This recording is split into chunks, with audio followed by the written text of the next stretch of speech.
You demonstrate how that works. And the child, at a certain point, will think, oh, yeah, I should give that back. I should be kind because I've been given kindness. It's a natural part of human nature.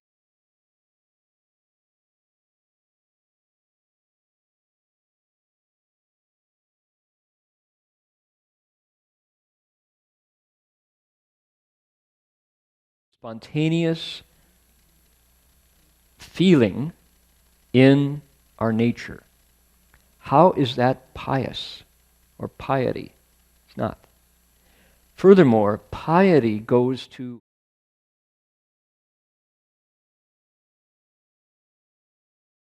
reality. Xiao Dao becomes obey me because I'm bigger and I'm older than you are, and you do it because I say. You've lost that spontaneous sense of relationship.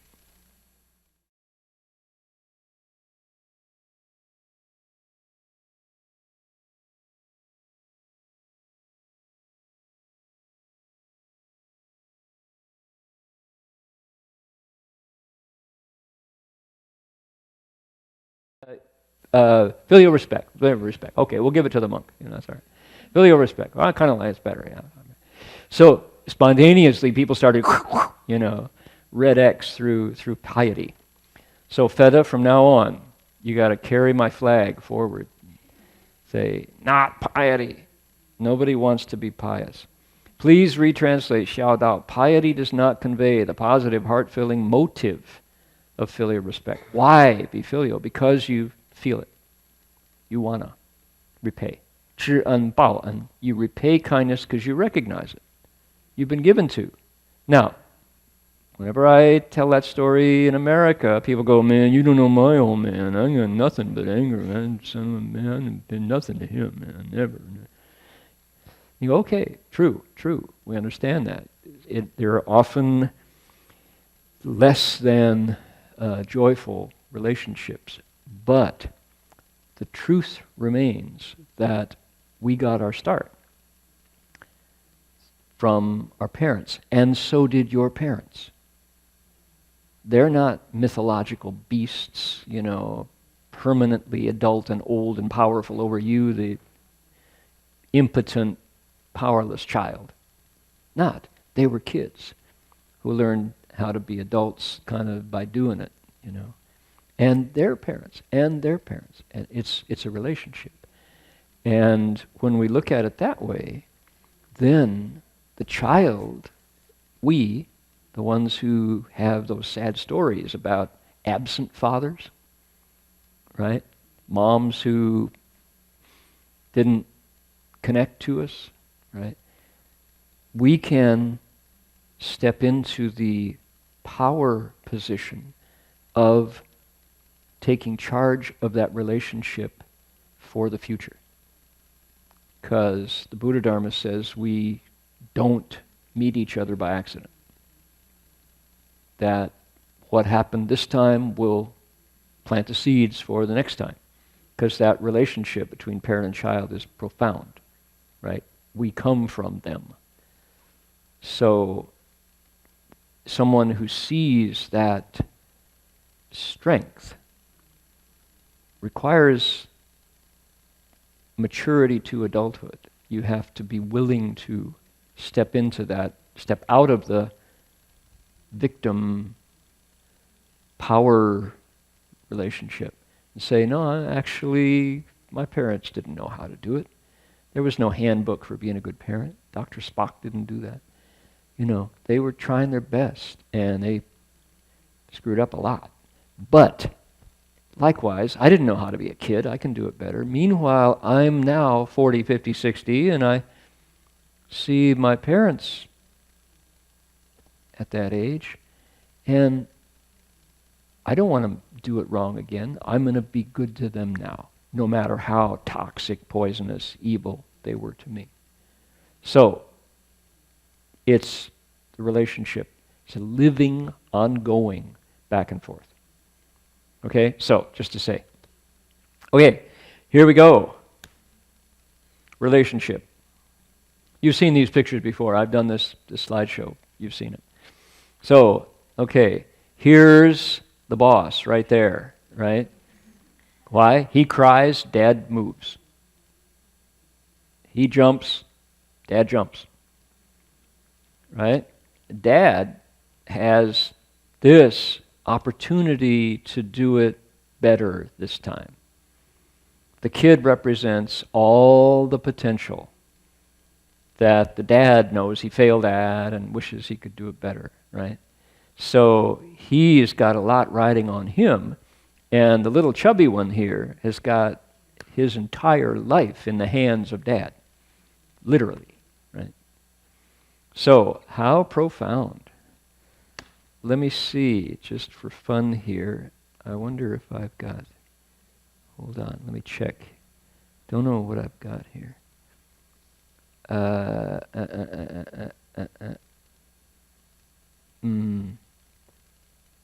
Bird videos.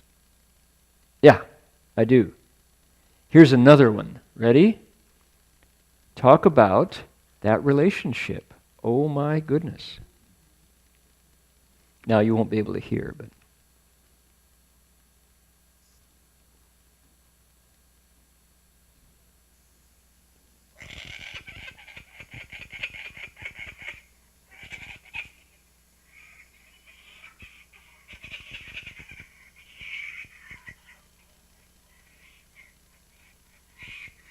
see, here's one, here's two.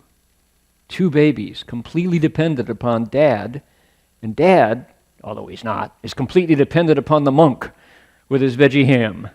No, he's not. He's just as good with worms and skinks and spiders and snakes and, But this is the relationship. Ali, the first 2 years I knew him, was this carefree bird, Feed him, he's happy, This year, he's afflicted. Why? Feed him, he's got to go fly off and feed the babies. And then come back. Want some more? Yeah, I do. They're bottomless.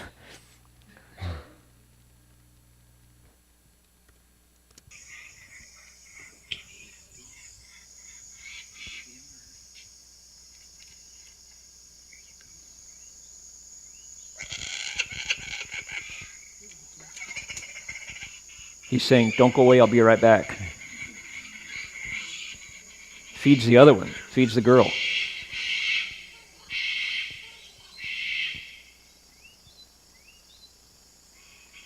And the kids just tear his heart. Those kids' sounds, any parent, gotta feed him. More? Ready for more? So, that parental thing, right? So, boy, oh boy, it's deep. And the kids, do those kids know? Do they care? They just want to eat, Mom's always been there. As long as I've known her, she's always been there, She'll probably always be there. And the mom is thinking, oh, I really hope she doesn't do it the way I did it. Oh, I hope she gets the breaks, She's got two. She's so disappointed in her own daughter, but here's the new hope. The daughter really resents the mother, but maybe when she sees grandmother look at the girl, she knows that the love is real, and she has these two adult women just shaping her, catching her when she stumbles. So, round it goes. All eyes on the new one, right?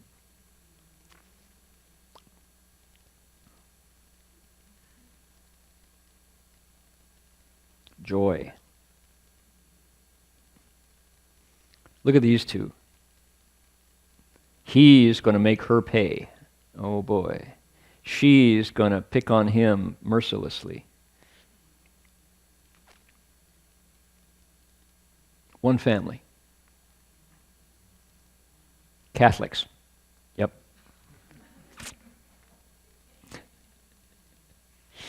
I was with Catholic monks last week from Minnesota who said on farm villages in Minnesota, 18 kids was not unusual. 18. He was number 8 of 8. He was number 1 of 8. And he said if that family can produce one monk or nun, it just lifts the whole family. So, okay, we're going through filiality. Then I said to these scholars, this is something people need to recognize. It's not foreign. It is innate. It is waiting to be developed. Commandment number 5, who can quote it? Honor thy father and mother, that. Halfway there.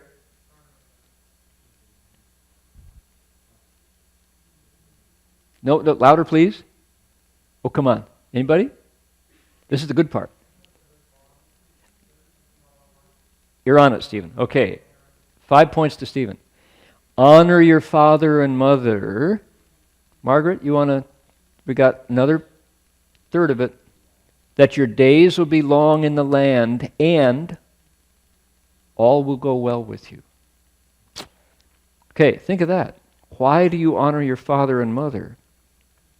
So that you'll stick around. Your roots will go deep. When the wind blows, you'll still be there. And what else? Things will work out. Why honor your father and mother? Do you want to be here? You want to live here? You want to blow away? Put your roots down, and things work out. Says Moses, right? Fairly powerful authority there. So, now, who cares about the 10 Commandments? Well, how about Islam? How about Judaism? How about Roman Catholicism? How about Eastern Catholicism? How about Northern European Protestantism? Right? Everybody in the book, people of the book, the Abrahamic religions, filial. Right? I mean, tell me you're wrong. Can't. There it is. Right? So, not foreign, not Chinese. Filial means repaying kindness. It means, and now I skipped over this part pretty quickly because this takes it into a cultivation realm, and it wasn't, these folks weren't ready for that. But I'm going to develop this further, and I think there's a lot here when we say, what is dukkha? Let's see, I think there used to be a way. No, that's not it. B? Yes, haha. Yep. How do I get, there we go. There we go, black it out. If I said, what is dukkha? What is cool? In the Chinese, Vietnamese tradition, we would go, oh, san ku, ba ku, wu liang zhu ku. The 3 sufferings, the Eightfold Suffering, and the limitless sufferings, right? Kinds of suffering. Lots of suffering listed. 3 major kinds, 8 major kinds, etc. Old age, sickness, death, rebirth, right? Being close to what you hate, being apart from what you love, seeking and not getting, and having the skandhas fall apart. And modern shoppers would probably add number 9, which is seeking and getting, and then having it be not what you want. The suffering of unsatisfied desire, right? So those are the traditional 8. What are the 3? Suffering of suffering. Main, primary, primal survival suffering, right? You're starving, and then the earthquakes, and you starve more. Suffering of intense physical pain. Number 2, the suffering of things breaking down, process, right? That's the suffering that rich people experience, right? Things break down. Then the suffering of continuity, having this endlessness, suffering of going on, they say, this endless progression of cycles, rebirth. So, all these kinds of suffering. All right. That's interesting. Theory. Is that what you experience? No. I think we have another definition of dukkha, this primary unsatisfying state of conditioned things, which is what? When we, now you have to be kind of an adult to look at this. Kids, I think not so much, because why? Their parents or their adult figures are around them all the time.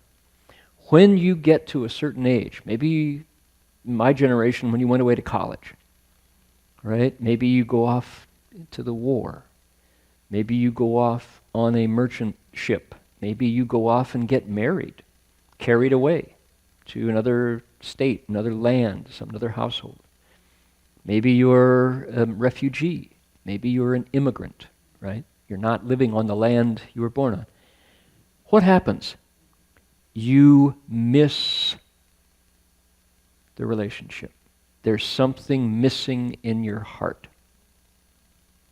Something's not there that used to be there. Let's say someone passes away. There's an ache in the heart where that relationship used to be. I think this is a case of fundamental dukkha that Confucian principle addresses. Here's what I'm going to suggest, and I'll do it tonight. I didn't do it at the conference. I just skipped right over this because I think it's not, these are scholars, not practitioners necessarily. There are a few or both. When we meditate, what happens often is the contents of our mind comes to our awareness. We tune in to what's going on, right? Nowhere to run. You notice what's on your mind. Often, what's on our mind is not happy stuff. Doesn't have to be grief. It can be, but it's often just a sense of something unsatisfying. You wish it were otherwise. You wish it were different. You long for another time, another situation, right? Often. Something didn't work out. Something betrayed. Something disappointed, right? This is often the case that we experience these states. Now, what do you do? What do you do about it? How do you deal with it? Here's a model. If in our meditation, which is what? A safe space. Whether you're sitting with your legs crossed, you're sitting in a chair, whether you're bowing, whether you're in front of your altar, whether you're, just walking in nature, wherever you go for your spiritual practice, if you can, let that state be as it is. Let it come up. Be with it. Witness it. And go, oh, this is called discomfort. Or you can say, ouch, just ouch. That's a more direct way of expressing it. Ouch. Right? What do? You say, ow, that is really bugging me. It's uncomfortable. It's not the way I want it. When we tune into that and listen to it safely with our practice, right, what happens is you open your heart. Your heart expands. You say, yes, this is the flavor. This is how my life feels now. Not always, but at the moment. Okay? And you go, there's something to learn here, which is what? I wish my parents were here with me again. I would be different. I would do it different if they were here. Why? Because I'm not the same. I'm not 9 years old. I'm not 13 and rebellious. Right? I'm not on the bus out of town. I'm different now. I'm a meditator. I have a perspective. There's a lot I could do different now, right? So, that's an idea. Take a look here. If we can heal that primary relationship simply by admitting it, letting it be, pretty soon our mind moves into that space of repaying kindness. We repay kindness when we can. If our parents aren't there, we can be kind to other lonely elders. We can treat our kids. We can be the parent to children. We open and listen to what our mind's telling us. That's progress. And those relationships are on the way to healing when we meet them again. Okay? Parents become people. Not like Yan Fu and Si Mu, the serious, stern father and the compassionate mother, which is stereotype. They're people who were children themselves and who had hopes and wishes, and then we came along, right? And they would do it different. They were, and they're heading towards their senior years not knowing what to do any more than anybody, right? So this is the benefit of addressing the relationship in the context of your practice. So no, you have to tell anybody. There's no tea group. You don't have to write a journal if you want to, but you can meditate. You don't have to report it and then go hug the group leader and all the stuff that Western therapy does. Do it as part of your practice and move on. First of all, you have to care. You experience that, ouch. Care about it. Then you open your heart to it. You say, yep, that's really the way it is. I do it different now. The more you open, the more you can hear. Taste the flavor. And the more of that flavor you taste, the more you care. Because you realize you can heal it. You can move it all forward. And all this is a result of, number one, saying, yeah, my foundation is in filiality, repaying kindness. Not piety, not obedience. It's not what filiality is about. Right? It's saying, I got a relationship vertical with my parents, horizontal with my siblings, need to work on it. Okay, human mind, based on principles, is the same mind that when you shape it by precepts and concentration can bring forth the Buddha's wisdom. Starts here. This is the beginning of real practice. Think you can really practice without this step? A bit, but sooner or later, unfinished business, right? This is dukkha and its healing. I really think this is primary. It's not theoretical, oh, there's suffering of, It's like, right now, how you doing with that father-mother thing? So, Qin Shou Jie Ding Hui, Xi Mie Tang Chen Shi. So I presented this to the scholars at Bonn, and they were going, that's not cosmopolitanism, and it's not, being an entrepreneur using computers. You're talking about stuff that makes me really creepy inside. I don't want to talk about that. Is this what we're supposed to be talking about? Am I allowed to do this? So, 学佛做人. We study the Buddha by learning to be human. By becoming the best possible person, we accomplish Buddhahood. That's the primary principle. 学佛做人, 人道尽佛道成. There's no other Buddhahood to accomplish beyond becoming a good person. To the ultimate point. Right? So, this was the final principle. And it worked. And then I said, Master Hua taught this curriculum in 3 stages. Filiality, service, and compassion. 3 schools. Confucian model of education, virtues-based. Instilling goodness, developing virtue, Dharma Realm Buddhist University. And I showed the websites so that they could look at it. Dialogical education, activating inherent wisdom. This is how we learned it at CTDB. Doing couplets.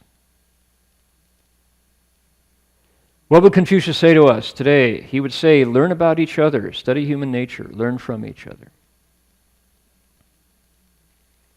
Our goal, creating scholar practitioners who can both explain the texts and embody their principles.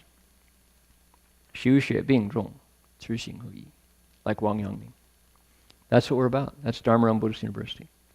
So, this entire presentation was a recruiting pitch for DRBU. You guys didn't know that, right? There'll be a list before you get out. You sign your name, your email. DRBU. BBM. And I showed pictures of where I was 2 years ago at Songshan with Professor Du at the Chinese Civilization and World Civilization Forum at Songshan, which is one of the old sites of Confucian studies in China. This is my presentation. And then I'm an advisor to the International Confucian Ecological Alliance. How about that? This is Martin Palmer, who's the advisor to Prince Philip and to Prince Charles of Great Britain, who is, committed to ecological awareness. Here we are in the group. So I showed this to the scholars, and they go, oh, all right. So that's how that's what I wanted to share with everybody. It's called what? It's called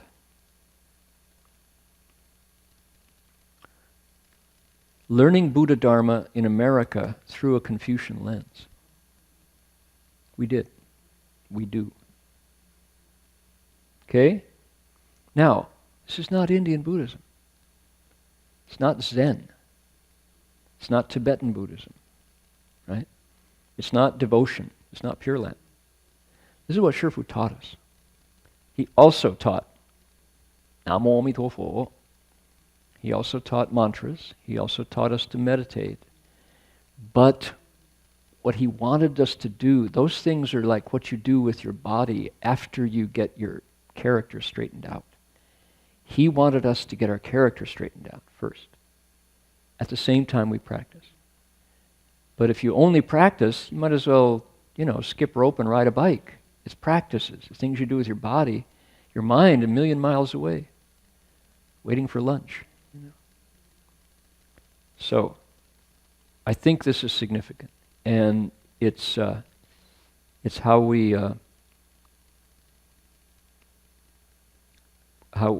we're explaining the Avatamsaka, because we want to hear the voice of the Buddha. That was the next step. At night, Shifu took us into the Avatamsaka, and that's where we got the Buddha's wisdom. What do we have here? I forgot. Oh, here's a wet possum. Aren't you glad you came tonight to see a wet possum? This is Pauline, and she's eating a pineapple cake. Feng Li Su. She thinks pineapple cakes are just yummy. Oh boy. Gobble, gobble, gobble. Those are frogs after the rain. You can see how wet she's soaked. She's absolutely soaked.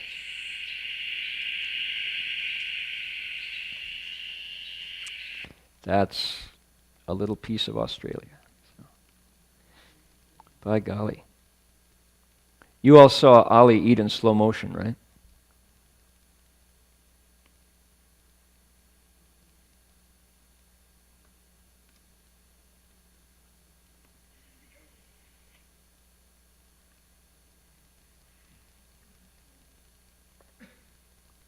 No, you got to see this.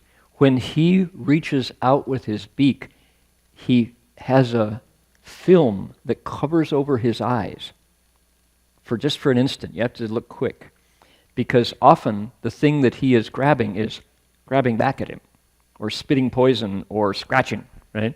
Watch this. Watch his eyes as he takes this. Oh gosh, you got to get this out of there. There we go. Watch what he does with his eyes. Okay, here's our bird. You ever see a kookaburra dance? Here we go. Okay, watch his eyes. They hood right there. That's a safety cover. Those are safety goggles. See his eyes get this little thing? And then he pulls it back. Because why? He grabbed the ham. Oh, there it goes down the hatch. All right. So, okay, enough of that stuff. All right. Something I wanted to share was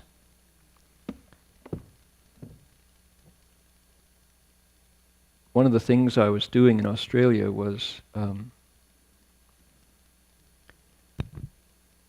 working on volume 10 of the 3 Steps, 1 Bow journals. Marty and I, when we were bowing to CTTB, kept the journal. And 9 volumes have been published in English. There's one more to go. It's from the Golden Gate Bridge, from Seal Rocks, all the way to Wanpo-Chung. And it's been in these spiral notebooks for all these years, and has not been transcribed, much less published, or edited. So finally, Master Hua gave us instructions when we arrived at CTDB. He said, "Nimen gan kuai ba ta chuban." So you publish these now. Well, 30 years later. So this is March 1st, 1979, all the way up to November. You can see, I know I'm scanning here. You're going to get seasick watching this.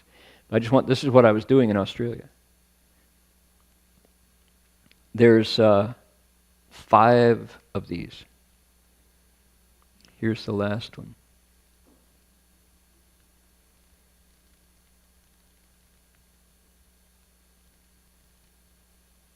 Like this. A bunch. And probably maybe a little more than half of it will make it into final print, because it's not all deep wisdom, to say the least. A lot of it is.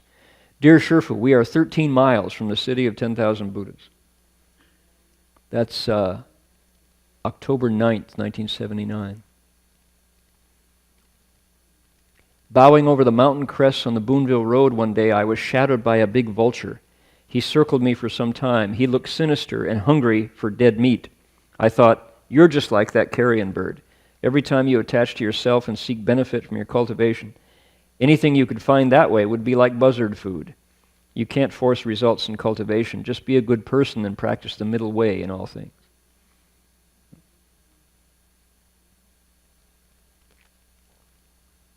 Shifu's instructions. He met us on the Boonville Road. You're at the last stretch, he said. Be really careful from here on. Try your best. Plan your arrival for lunch on the morning of the 14th. Don't be like rockets that zoom into space. Slow down. I went to see the Dalai Lama in Los Angeles last week. He's really compassionate. His every word is compassion. He saw me and he pulled on my beard. I saw him and I rubbed his head. That's all that we said. I think he's a transformation body of Guanyin Bodhisattva.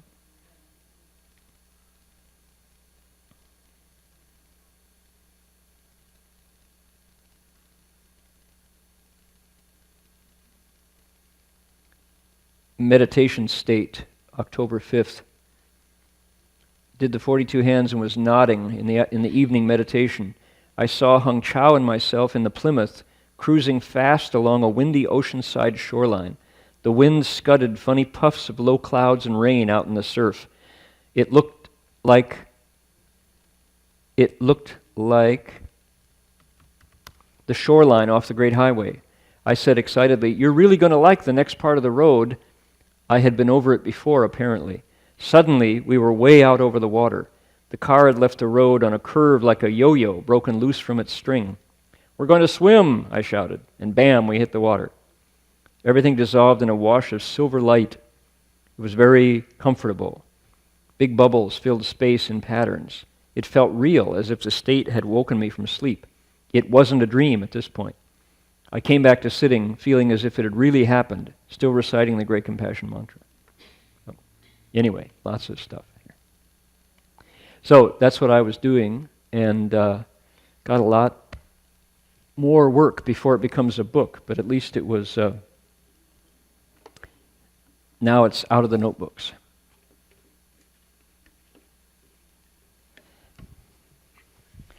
So the other thing that I was doing in Australia was doing a lot of music to, because living alone with a bird like this needed to make sounds. I needed to put my sound out. I was in the forest, which is in the bush, they call it, which is full of sounds. Very few of them human. And in a place like that, you want to make sound.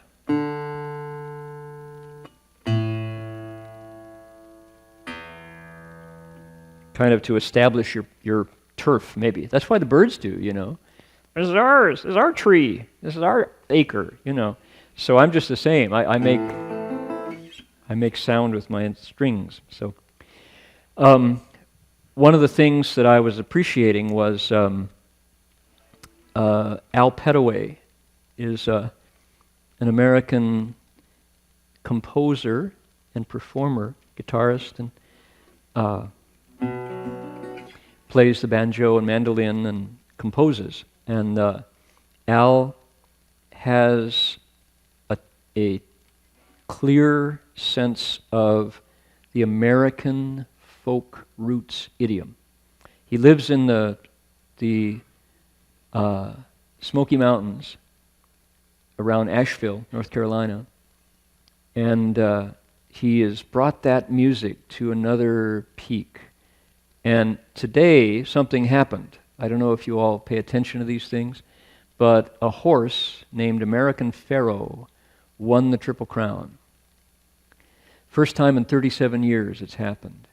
He won the Kentucky Derby, the Belmont, and the Preakness and the Belmont, the three big horse races in America. And he really won it. I mean, he led from the first and didn't relinquish. And he's just a 2-year-old. The horse has been on the planet for 2 years. But he is America's fastest, finest horse now. And our generation, you know, how many people have ever seen a horse race? Anybody who's seen a horse race? Okay, one. Yeah, a couple. Yeah, right. Like, we don't see horse. There used to be a huge horse track right at the end of our street. Not anymore. It's pretty much, you know, Golden Gate Meadows is not, you know. People don't pay attention to it anymore. There were 3 horse tracks in the Bay Area. 2 of them are gone. And in my parents' generation, you were aware. Kentucky Derby was a big thing when I was growing up. Now it's not, you know. Before the automobile, you depended on your horse to get around. You treated your horse well. There were stables, there was hay, there was, you know, hitching racks and things. And the fastest horse was something you were interested in because your horse was reliable, dependable. To have a race horse, you know, was just something special. And horses are the closest, fastest things to us. I mean, they're faster. Cheetahs are faster, but they're not around, right? Horses are the fastest friend we have. When they run fast, you know. So here's the world's fastest horse, America's fastest horse, won today. 37 years, no horse has won all 3. And, his jockey was thrilled and his owner was thrilled. And he's a little horse, he's not big, but he's certainly got heart.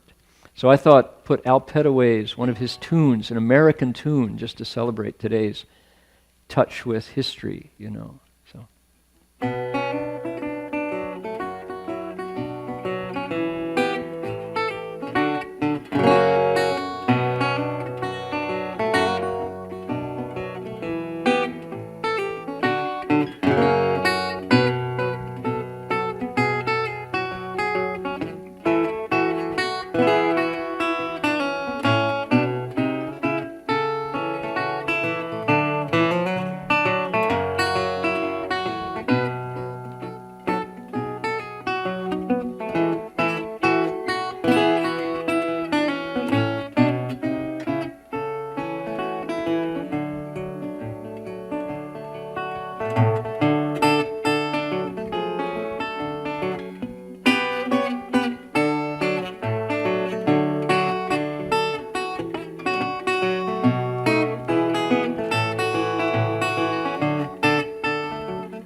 American Pharaoh.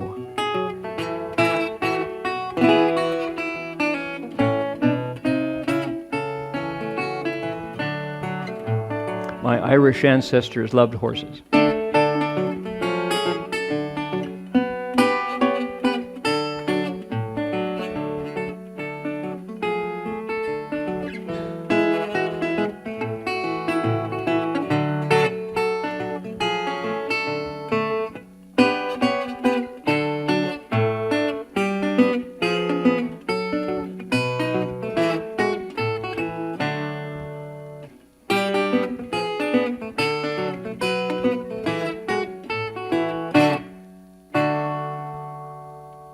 Little bit of Americana there.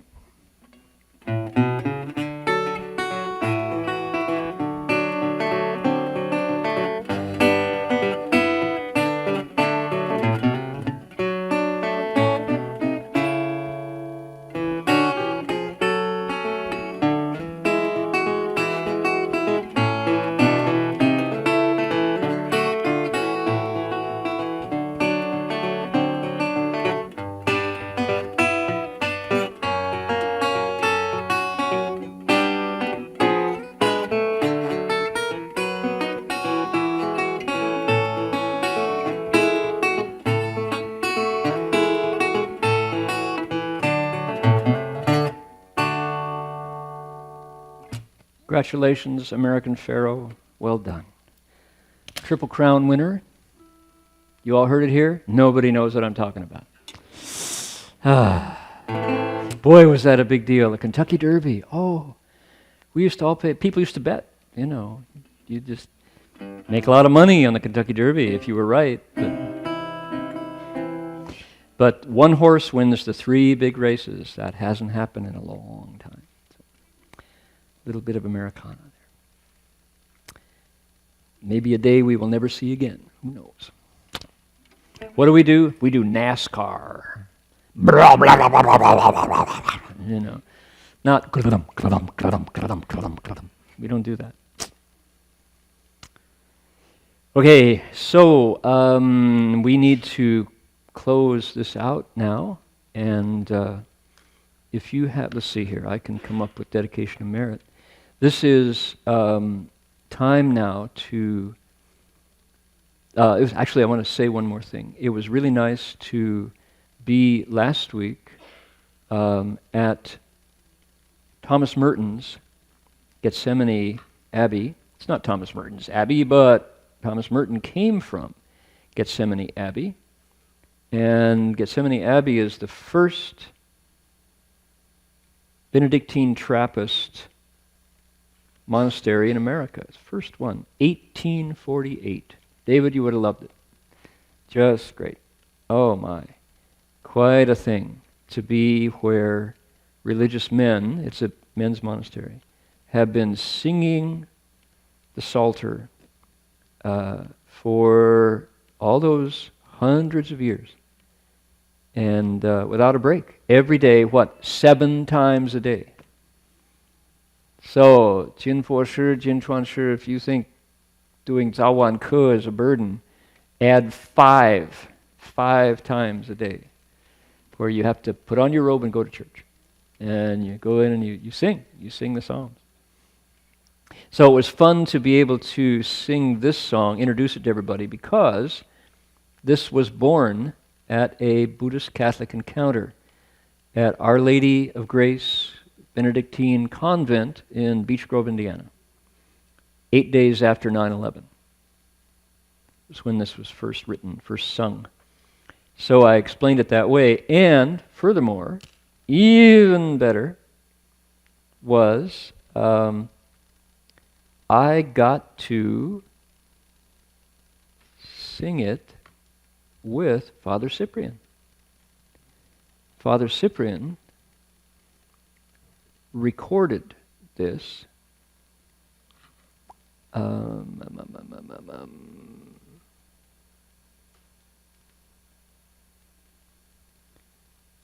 on his, he calls it Compassionate and Wise. Let's see here.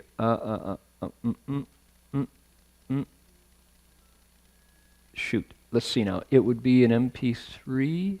I think so. Let's see if I can find it, because I would like you to hear the...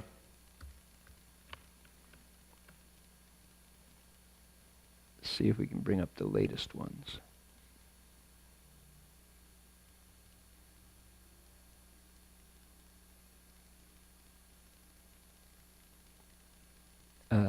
Okay, British Fall and Finder. Then, that's going to be a lot.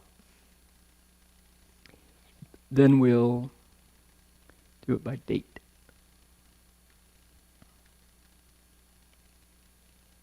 I only have 1,450 to search through. This could be a long night, everybody. Date create, let's see, here we go. Anyway, so I got to hear Cyprian play it and sing it, and I sang along with him. And that was a joy. So, all right, this is not the way to do it.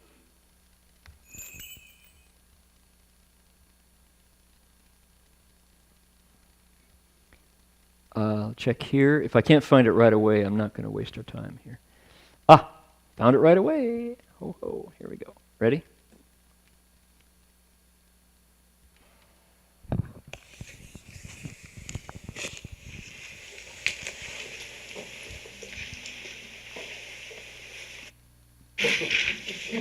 I'm the chorus. Dharma. So myself and our abbot at the City of 10,000, brand new liturgy, coined the night before. Because minds touch, and people came up to me afterwards and said, has carried on.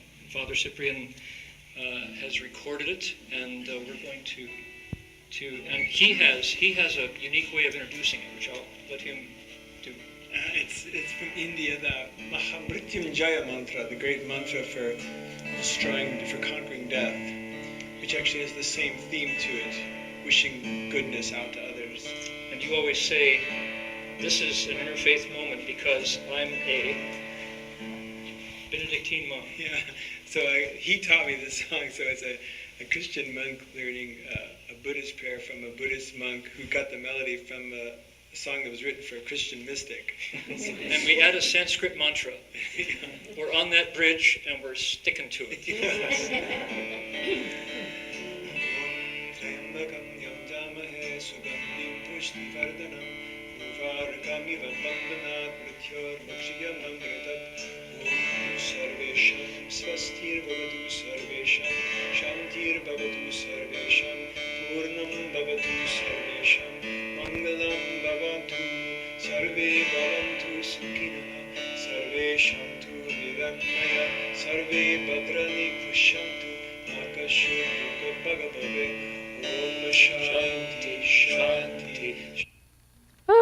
What did I do? Sorry. Om Shanti Shanti Shanti. There we go. Let's go out. I shouldn't have done that. I never learned. Come on, come on. Ah, smile. Let's see here. My music. Here we go. And play this match. Nope. Going back. Going back. Click. Thank you. And 1 second. We just got to the good part when I clicked the wrong thing. Here we go.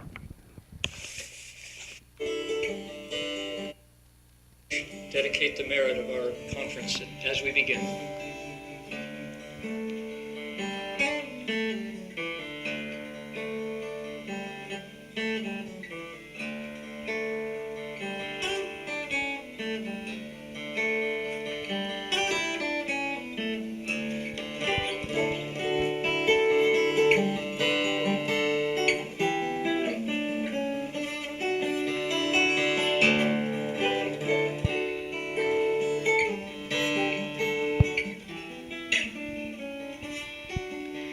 May every living be, our minds as one and radiant with light, share the fruits of peace with hearts of goodness, luminous and bright. If people hear and see how hands and hearts can find in giving unity, may their minds awake to great compassion, wisdom, and to joy.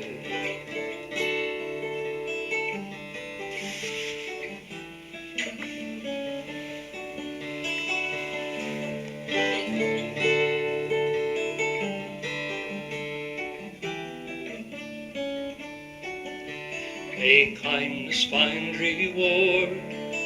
May all who sorrow leave their grief and pain. May this boundless light dispel the darkness of their endless night. Because our hearts are one, this world of pain turns into paradise. May all become compassionate and wise. May all become compassionate and wise. May all become compassionate and wise. May all become compassionate and wise. That was him. You heard me drop out. Right?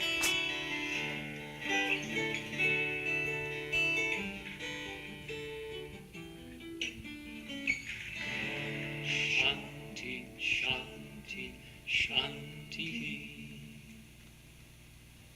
There you go. That was a moment for me. So, Om Shanti Shanti Shanti is Cyprian's edition of that mantra, and his version is more boppy, but I like it a lot. Let us do our very own dedication of merit, and you make a wish, send it out. We'll play it on our national resonator guitar. See how far your mind can carry it.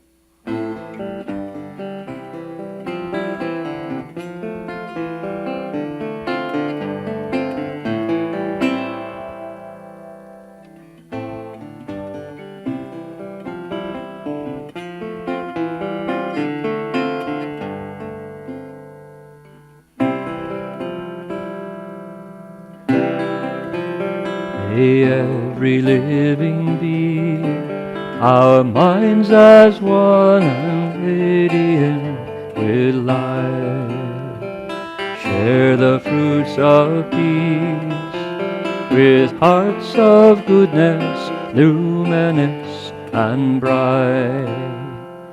If people hear and see how hands and hearts can find in giving unity, may our minds awake to great compassion, wisdom, and to joy. May kindness find reward. May all who sorrow leave their grief and pain. May this boundless light dispel the darkness of their endless night. Because our hearts are one, this world of pain turns into paradise. May all become compassionate and wise. May all become compassionate and wise.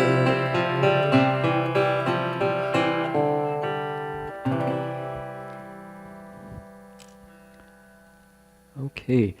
Stephen, would you turn the lights on, please? Big lights right behind you there. And we can pull the screen up and turn the projector off.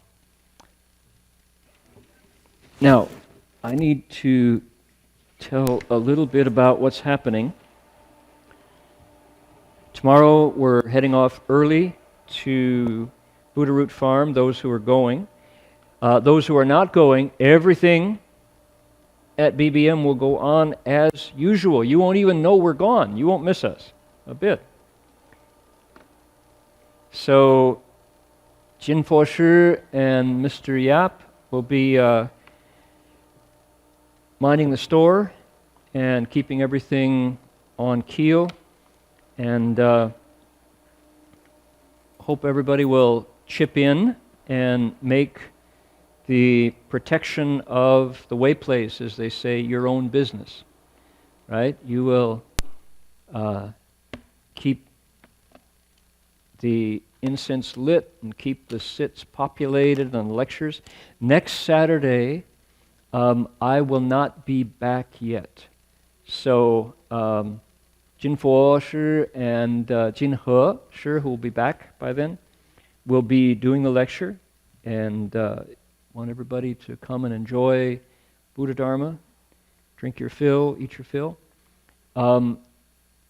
Jin Chuan Shi and myself and Marek will be going up to Pacific Hermitage in White Salmon, Washington, for 3 days after Buddha Root Farm. This is Ajahn Sudanto's monastery, and he's been inviting us for a long time. We never made it, but this time we're going to do it because we're already there, just a couple hours south. So we're going to add a couple days to our Oregon trip this time and pay a friendly visit to our neighboring Sangha community as the Buddha Dharma gets going in America. So that's what we're going to be doing.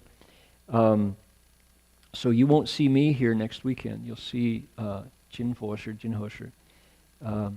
But it's going to be deep, rich Dharma, lots of stories from Buddha Root Farm, from Jinho Shi and all. There will be on the 21st of June, there's going to be our teacher's observance of 20th year of his observing his passing. And Marek will no longer be Marek after that day. He's going to be Qinxian. He's going to be a novice, a Shramanera. Going to take the 10 precepts and become a member of the Buddha Sangha, which is exciting news. His folks are coming from Atlanta, and so we'll see lots of his family and anybody who wants to go up to wish him well better get to the Buddha Hall around 6, because the head shaving starts at 7. It's going to be full. That's the big day. So if you might be there but not get in to the Buddha Hall. So. Then on that same day, after the the Chuan Gong, the passing of the big meal offering, passing of the food, there's going to be walking around the property, and the Buddhist Text Translation Society, BTTS, is going to have an outreach event. We have printed lots of books, but we haven't distributed as many as we've printed. So we have lots and lots of our sutras in stacks, and we're trying to come up with ways to circulate those books wider. called the Outreach Committee. That committee is meeting at CTDB on 21st in the afternoon. If anybody wants to come and sit in and contribute your ideas of how to spread the Buddha Dharma in print, also online, PDFs, ebooks. We're interested in everybody's creative suggestions. So that's going to be at 3 o'clock, 3 to 5, at CTDB on the 21st, Sunday. If anybody wants to join, you're welcome. It's going to be at the DRBU building. Used to be called the Guest Building. So we need your input. Okay, I think that's all. Jinchuan, you have anything to add? Next, let's see, tomorrow there is Buddha recitation right here, as usual. So those of you who want to recite the Buddha's name on a Sunday, please come. Food will be here as always. The community will gather and be reciting the Buddha's name all day. Starting at 7:15 to start 7:30. Okay, I think that's it. We'll see you in a week plus with new photos and stories from the Pacific Northwest. 师道之进，非道之退，在善而从，不善而改, said our teacher. If you want to know what that means, you have to learn Chinese. Ha ha ha.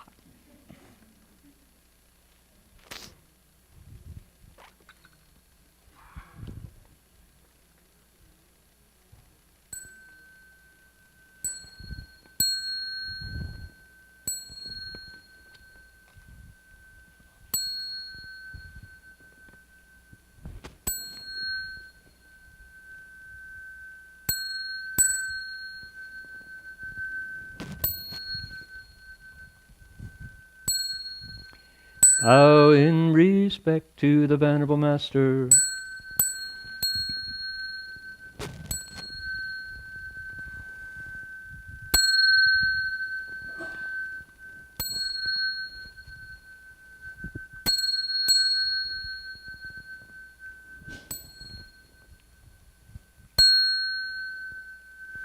Namo Da Fang Guang Fo Yin Jing Hua Yin Hai O Pu Sai Na.